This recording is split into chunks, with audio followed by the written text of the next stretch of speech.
From the Thinkubator at the Tech Valley Center of Gravity, this is STEAM Powered Saturday, a free monthly event where children ages 4 to 12 and their families are invited to visit us for a fun, creative, hands-on project. These mind-expanding projects help children discover creative play through science, technology, engineering, the arts, and mathematics. Welcome to STEAM Powered Saturday. This month we're making our own kaleidoscopes. The kaleidoscope is a popular toy invented by Sir David Brewster in 1817, though he first intended it to be a scientific tool. The word kaleidoscope comes from a Greek phrase meaning to view a beautiful form. When you look into a kaleidoscope, you can see all these amazing changing patterns. These patterns are caused by reflecting light inside of the kaleidoscope. Kaleidoscopes usually look like tubes with mirrors inside of them. There are usually 2 or 3 mirrors inside kaleidoscopes, and the reflections from the mirrors are what creates the awesome images we see. The reflections create a repeating pattern. The angle of the mirrors and the number of mirrors you use will affect the end picture and how it looks. Let's make a kaleidoscope of our own. Your kit comes with instructions, construction paper, circle templates, a cardboard tube, a little eye protector you're going to put in your tube, reflective mirror paper, a bendy straw, and decorations to either view through your kaleidoscope or to add to your kaleidoscope to make it look kind of jazzy. You'll also need some other materials at your house. You'll need some scissors, a ruler, a pencil or a marking tool, tape, and some markers. When using scissors, make sure you ask an adult for help. Don't worry if you aren't able to pick up the supplies kit, because we can find a few substitutes right at home. So for the cardboard tube, you could just use a toilet paper roll or a paper towel roll. You can make your own circle templates. You don't have to use the eye protector. You'll need something like a straw, so you can use a wooden dowel or even a stick if you need to, or if you have a straw.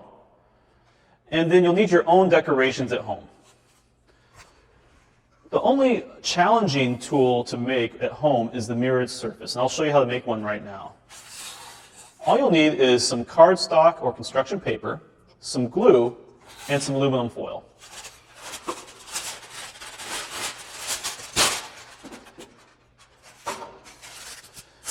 With the aluminum foil, you should probably have a parent help you. Aluminum foil can be very sharp. I've had a few cuts from aluminum foil, and you want to be careful there. The key here is when you're gluing your aluminum foil down, you want to try to keep the creases down as well. You can see there's lots of creases in this aluminum foil, but that's okay. Aluminum foil has a shiny side and a side that's not so shiny. We're going to put the glue on the not so shiny side because we want the nice reflective shiny side. So I'm going to do some glue down here. I'm going to rub the glue down with this glue stick.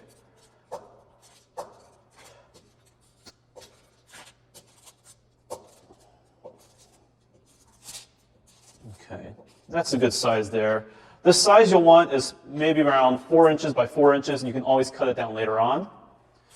Now, when attaching the aluminum foil to the cardstock, you want to try to keep your fingerprints off the aluminum foil if you can. I've already got my fingerprints all over it. To attach the aluminum foil, you'll see how I'm putting my hand down flat and rubbing out the seams. You can rub away from that glue there. Okay. Once I let this dry, I can measure it to the size I need and cut it to the size I need as well. You want your aluminum mirrors to be about the size of your tube. So this one I need to have about, let's see, I'll cut a straight line over here.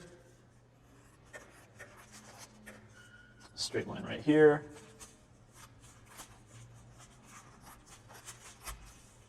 And I'll cut here.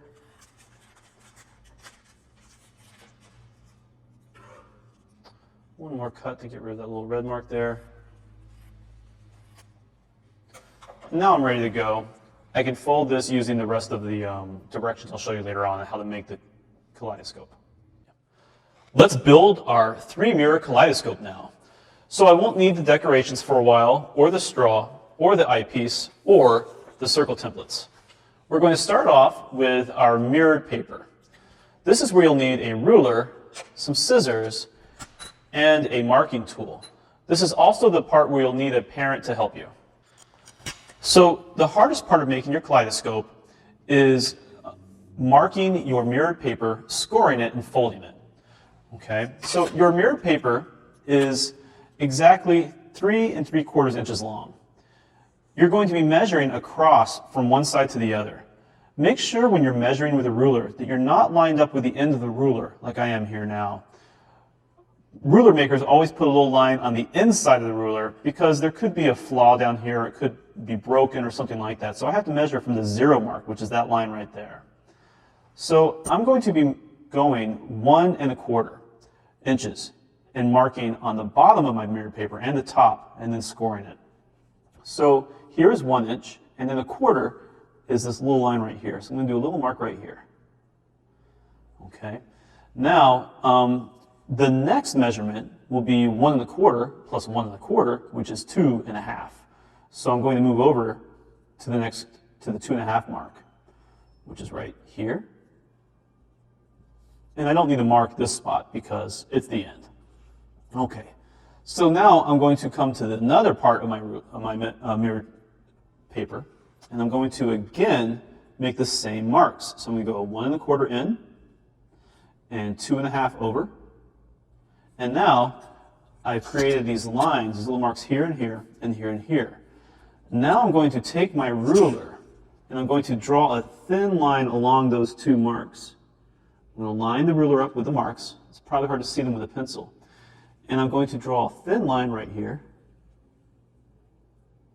Then I can take my scissors and score that spot. But before I do that, I'm actually going to come over here and mark the other line. So I've lined up my ruler edge right here for this little spot and this little mark.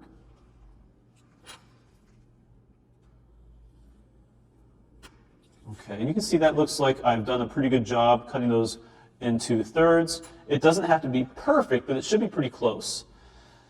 Now, you're going to score these lines with scissors because it makes them a lot easier to fold. And this is the part that's probably the most dangerous because you're not actually using your scissors like you should. You're using them as a blade, as a knife. So what I would do is have a parent help me do this. I line up my ruler, make sure my fingers are away from the edge, and then score the line with the edge of the scissors.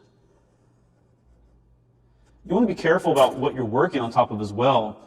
This is a plastic table. If I was doing this on a wooden table, I could easily scratch up my nice wooden table at home. So you might want to put like a piece of cardboard underneath you or something, maybe a piece of old wood, something that won't matter if it gets scratched up. So I actually did a double score on that line. Now I'm going to score this line. Notice how my fingers are far away from this edge.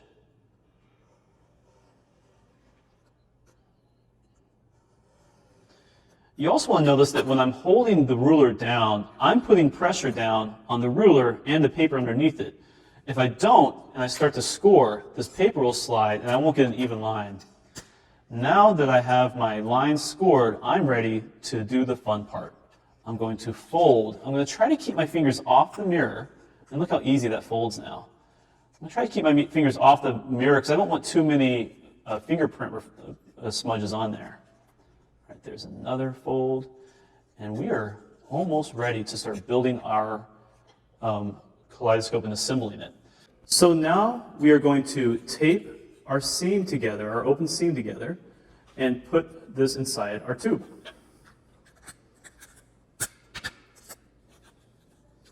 To tape it, I'm going to put a piece of tape on first. Then I'm going to match the 2 sides up perfectly here, and then wrap that tape over. And then I can come over and tape this other side. Doing the same thing where I put the tape on first, then I'm going to put the sides together perfectly, wrap over, and now we can slide this right into our tube. You can see it's kind of loose. The eye protector does help keep that in there. And there is our basic kaleidoscope. All right, we are almost done. Next, we want to add our straw. The purpose of the straw on your kaleidoscope is to hold your circle templates on it. So the reason why it's nice to have a bendy straw is because you can kind of bend it like this, and it holds the circle on, and you can unbend it to take the circle off. And the reason why you have 3 templates here is so you can make different designs and make them interchangeable on your kaleidoscope. So we don't have to have a perfect measurement here. I'm just going to cut the straw maybe about right here, give myself some space. I'm going to go ahead and tape that before I cut this end off. It doesn't have to be taped too crazy on there, just a simple tape. I do want it to be kind of straight. Okay, I kind of want it to come off the 90-degree from the bottom. And now I can easily put things on there, bend it, and put it back over. I'm just going to cut this off about right there. And now I have this little foldable straw that I can move around. Okay. All right, our next step is to design and decorate our templates. Okay, on the templates, you can do all kinds of designs. You can cut your template into quadrants or pieces, like little pie pieces, and decorate each one a different color. You can make those same design on all of them. You can try some that are straight lines, some that are circles. There are all kinds of fun things you can do. At this point, your kaleidoscope is usable.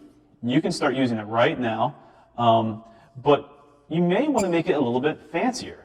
You can take your cardboard and glue it onto the edge of your kaleidoscope and write your name on it, draw some cool designs, maybe give it a name, like a cool name, like, you know, Cool Kaleidoscope, spelled with a K-O-O-L. That's pretty cool, or whatever, right? Okay. Then you can also use your decorations and glue them onto your kaleidoscope in different fancy ways. Maybe make a little feather on here, whatever you like, right? All right, so let's keep building. So I'm not going to add any decorations to mine, but I'll show you one that has been decorated at the end. So I'm going to now decorate one of my templates and then attach it to the kaleidoscope. Rulers are always nice because they make nice straight lines. So I'm going to make quadrants with different colors. And this is where you can start experimenting. So a kaleidoscope is a pattern maker, and it makes symmetrical patterns. So it's fun to play with symmetrical patterns by making different types of lines and seeing how the symmetry works. So for this first quadrant, I think I'm going to do lines coming from the point here. Now, I'm curious what that's going to look like. I have no idea. It's a lot like making a snowflake out of paper, where you fold up the edges and try to cut off, little bits here and there, and then when you unfold it, you get a surprise. This is kind of the same way. I have no idea how that's going to look underneath the microscope, not microscope, kaleidoscope. All right, now I'm going to do some squiggly lines, maybe going this direction.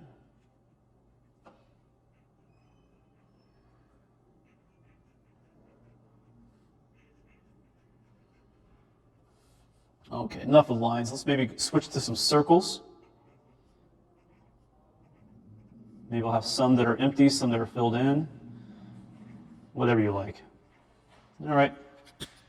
And over here, I'll do, how about some little cloud shapes and X's.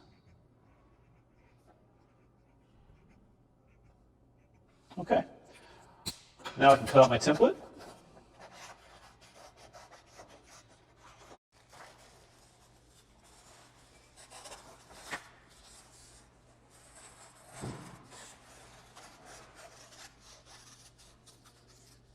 Okay, so again, you have 3 templates to do different types of designs. Once your template is cut out, it's no longer a template, it's actually a viewing screen. And now I need to put the template on my kaleidoscope so I can turn it and view it. So I'll need to have a hole punched out right here in the middle. Now that's a time where you can also hurt yourself using the scissors. You could use a pencil. A pencil's probably a better idea, a sharp pencil or a pen. What I do is I put a little bit in there and I kind of just twist until the pencil goes through there. Then I put the pencil tip between my fingers, and that way I can make the hole bigger. you want to be careful not to make the hole too big because you want it to fit on your straw, but still make it to where it's easy to move it. And if I hold this up to the light and look through this end, I'll really be able to see how my designs worked out. Now, one of my favorite things to do with the kaleidoscope is also, I like using the plates, but I also like to just look at some cool things like different, this is just our decorations. You can look at magazines, you can look at your hand. Really, anything you look at through the kaleidoscope becomes really kind of cool, and you get all those symmetrical reflections. Let's take a look at some different things that would be fun to look at. Here is a plate of beads that would look really great underneath your kaleidoscope. Here is a pile of really cool pom-poms. These aren't ordinary pom-poms. These are pom-poms extreme. Those look really cool in there. And you have some eyeballs you can look at underneath your kaleidoscope.